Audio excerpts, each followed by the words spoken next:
আসসালামু আলাইকুম ওরহমতুল্লাহি ওবরাকাতুহ। সুপ্রিয় দর্শক, আজকে আমরা এমন একটি আমল সম্পর্কে জানব যে আমল করলে আল্লাহ রাব্বুল আলামিন আপনার ধন সম্পদের মধ্যে বরকত দান করবেন।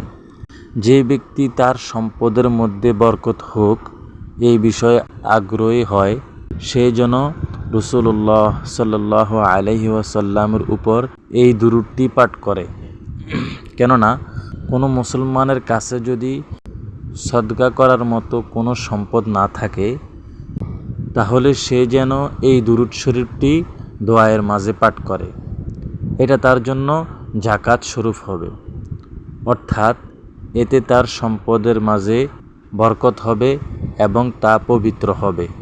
দুরূদ শরীফটি হচ্ছে আল্লাহুম্মা সাল্লি আলা মুহাম্মাদিন আবদিকা ওয়া রাসূলিকা ওয়া আলাল মুমিনিনা ওয়া আলাল মুমিনাত ওয়া আলাল মুসলিমিনা ওয়া আলাল মুসলিমাত।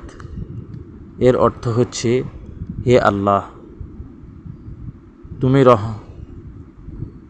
আল্লাহ তুমি রহমত বর্ষণ করো তোমার বান্দা ও রাসূলুল্লাহ সাল্লাল্লাহু আলাইহি ওয়াসাল্লামের উপর এবং সব